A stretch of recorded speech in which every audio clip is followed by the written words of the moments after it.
In 1968, Mr. Rogers' Neighborhood aired nationally on what would later become known as the Public Broadcasting Network. The star of the show was an unlikely, unassuming 40-year-old Presbyterian minister who had experienced a sickly, lonely, difficult childhood. His goal? Create a show that taught children they could feel, that their feelings mattered, and that expression and acknowledgement of feelings are the way we learn to manage and make constructive choices with those feelings. It would not be until 1990 that the term emotional intelligence was coined by researchers Peter Salovey and John Mayer in their article, Emotional Intelligence. The term would then become popular with the 1995 release of Daniel Goleman's book, Emotional Intelligence: Why It Can Matter More Than IQ. My introduction to emotional intelligence came from being a classroom teacher. I was a 20-year classroom teacher. I started off teaching English and was eventually hired by the Career and Technology Center that I currently work at to teach employability skills. And I did that for 10 years. When I was in that role, I was always looking for a hook or a why for my students. So I would do a lot of research, and I would Google things like, what are employers looking for in a new hire? What are the skills college graduates might be lacking? What do Fortune 500 companies consider when they move someone into management? In 2015, I was doing this research, and article after article was talking about the importance of emotional intelligence. So I did what any good English teacher would do. I went and bought a book. I'm reading this book, I'm barely into it, and this graphic is introduced. The trunk and the roots are emotional intelligence, and the leaves and branches represent critical skills that are rooted in emotional intelligence. Things like assertiveness, flexibility, decision-making, communication skills, customer service, time management, anger management, change tolerance, stress tolerance. I see this graphic and I'm looking at my syllabus. I knew I wanted more training. I found the Institute for Social and Emotional Intelligence. It's located in Greenwood Village, Colorado. It sounds like it would be in Colorado, right? A bunch of people sitting around a bonfire, maybe smoking a little, singing Kumbaya, writing their emotions down, throwing it into the fire. This is what I'm envisioning. To be clear, that's not what I got to do. But I did go through a 3-month intensive course that certified me as a social and emotional intelligence coach. I tell you this not to impress you, because I guarantee anyone in this room could also travel down this journey, but just to explain how I became someone that speaks about emotional intelligence.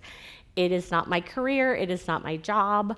I currently serve as the College Connections Coordinator / financial aid at a small technology center outside of Oklahoma City. Let's start with a definition. Emotional intelligence is your ability to be aware of your own emotions. Easy or difficult? For some of you, it may be easy. Maybe you've already worked on this. Maybe you're naturally good at it. For me, it is difficult to fully understand all of the emotions that I am experiencing. Emotional intelligence is your ability to be aware of your own emotions and those of others. Now, I am a firm believer that we can never fully understand how someone else is feeling, but we do have clues, things like body language, facial expression, tone of voice. They may use words to express how they're feeling, and obviously, if they use words, that's a great way to know.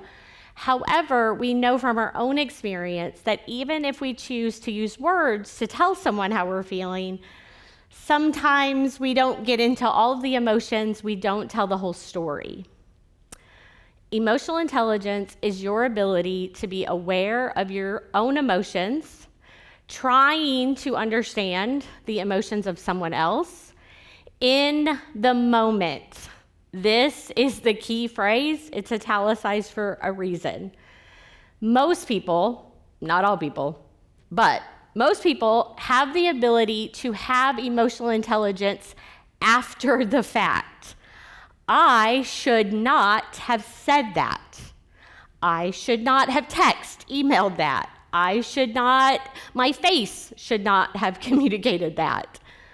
Emotional intelligence is in the moment. You have the ability to be aware of your own emotions, to try to understand the emotions of the other person, and then to use that information to manage yourself, which will ultimately help you manage your relationships. Emotional intelligence starts with self-awareness. This is your ability to understand your mood, your emotions, and drives, as well as the effect on other people. Anyone been in a mood? Sometimes I call it a funk. Yeah, and if you're walking around campus, you might pass someone you know and they say, "How's it going?" What are some of our typical responses? Fine, good, I'm making it, living the dream. Now, if someone knows you really well, they may come to you privately and say, "Hey, you seem off. Is everything okay?" Has anyone ever said, "I don't know"? For those of you that have said, "I don't know," you are on your way to self-awareness because you're at least admitting something's going on, but you haven't quite figured out what that emotion is yet. Self-awareness is also recognizing there is something that is driving or motivating our communication. I find this particularly interesting in the realm of social media. I 100% have posted something on social media so that someone else would see it. My motivation may have been to prove I was somewhere, or to show that I can be fun sometimes, maybe to create jealousy or a jab back at someone. Self-awareness is recognizing that there is motivation behind a social media post, behind a text message, and email. There are two ways to build your self-awareness, and the first is to learn to listen to your body. I know this is a horrible slide. There's too many words on it. This is a quote from Dr. Beth Offenbacher. She's a 6 Seconds practitioner and an emotional intelligence coach. Our brains have 100 billion neurons, and our hearts have neurons too, approximately 40,000 of them. These neurons can deliver pain signals and other sensations to the autonomic parts of the brain, which are largely unconscious, as well as messages to brain centers involved in conscious thought and emotion. Contact with the executive part of the brain can influence perception, decision-making, and emotional responses. Our stomachs also have neurons. There are 100 million neurons in the gut, also known as the second brain. It turns out that the butterflies and sinking feeling in your stomach have a neurological basis. Your body wants to help you stay ahead of your emotions by sending you a physical sensation. It could be the gut. My gut is definitely something that speaks to me.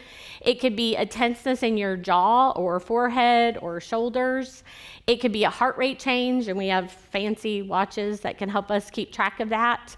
If you're a leg shaker, you might find yourself becoming really still. If you tend to be a still person, you may find yourself agitated. The key to learning to listen to your body is connecting the physical sensation to the emotion that it is tied to. The second way to build your self-awareness is to learn to put a name to your emotions. And this can be extremely difficult because more than likely you're experiencing several feelings at the same time. It's also challenging because we tend to think of our emotions in generalizations. A great example is Disney's Inside Out. Amazing movie. But they only gave us 5. Fear, disgust, anger, joy, sadness. Inside Out 2 gave us 4 more, but that's not enough to encompass all of the potential feelings that you can be experiencing. Of course, being an English teacher, I love language, I love words, and precise language when it comes to naming our emotions is an important part of being honest about what we're feeling. This is a graphic that was introduced to me as an educator years ago to help classroom teachers understand the behavior of a student. So in this situation, we have a student that's displaying anger, what's above the surface of the iceberg. And then below the surface of the iceberg are these much more precise emotions that are leading us to see anger. Some of these are really difficult to deal with. Personally, I find disappointment as an adult challenging to accept, to admit, to say, I am disappointed. Embarrassment as an adult, or a middle schooler for that matter, can be difficult to put a name to. A small child, if they're embarrassed, they're going to hide. But if my boss comes to my office and I'm under my desk, there's probably going to be some questions. Learning to be honest and put a name to the emotion is an important part of self-awareness. This is a feelings wheel that was developed by Dr. Gloria Wilcox in 1982. We have this laminated in our kitchen. My husband and I have a 22-year-old daughter and a 10-year-old daughter. And when we are experiencing feelings, we get this out, and it helps us to put a name to our emotions and to use precise language. Self-awareness is about seeking to understand what you're feeling. You're not trying to change it because feelings are not right or wrong.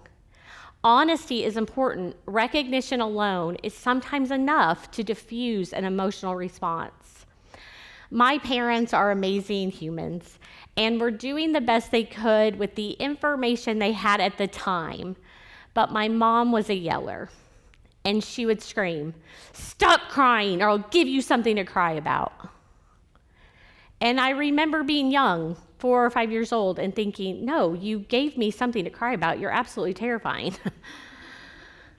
I'm not trying to blame my mom for this thing that she would say, but if someone in your life is experiencing emotions, they get to feel that. And if you're the person that's receiving that information, it's important that you acknowledge that their feelings are not right or wrong. They get to feel it. After you've worked on self-awareness, the second thing to do is to self-regulate. And this is your ability to control or redirect your impulse or mood. Viktor Frankl, an Austrian psychiatrist and Holocaust survivor, is attributed with the following quote: "Between stimulus and response, there is space. In that space is our power to choose our response. In our response lies our growth and freedom." Self-regulation is using the space. My friend Alex posted this when I was taking the course, and I asked him if I could use it in a presentation. When everyone is overthinking, maybe we're all just thinking. And then his hashtags are just spot on. Relationships require thought. If you care about the relationship, use the space and ask yourself, how do I want to express what I'm feeling? It doesn't mean that you don't get to tell someone how you're feeling, but I like to use language that I want to respond to my emotions rather than react. Self-regulation means having a plan for how you're going to redirect your impulse to react. That plan should include emotional triggers as well as healthy strategies for how you can deal with those triggers. Things like 10 minutes outside, taking a walk, exercise, music, meditation, deep breathing. That plan should also include the parameters for how much space is needed. If I have an option, I love 24 hours. The old phrase, sleep on it, that's also a good plan. Once you're ready to communicate how you're feeling, self-regulation means writing several drafts of a text or an email, or asking someone you trust to read over it before you hit send. If it's a face-to-face conversation, have a plan for what you want to say and what you want to avoid, like blaming or becoming defensive. My daughter Izzy is a senior here at UCO, and she was in a class last semester and they had a group text. And there was some conflict in the group. And she sent me this text: Mom, I knew I could not respond with kindness, so I waited until I could. Self-regulation and self-awareness, these are the skills that begin your journey of growing your emotional intelligence. This is a lifelong process. This is a quote from Robert Glass, a leadership and organizational coach. Like an ability or muscle, hearing your inner wisdom is strengthened by doing it.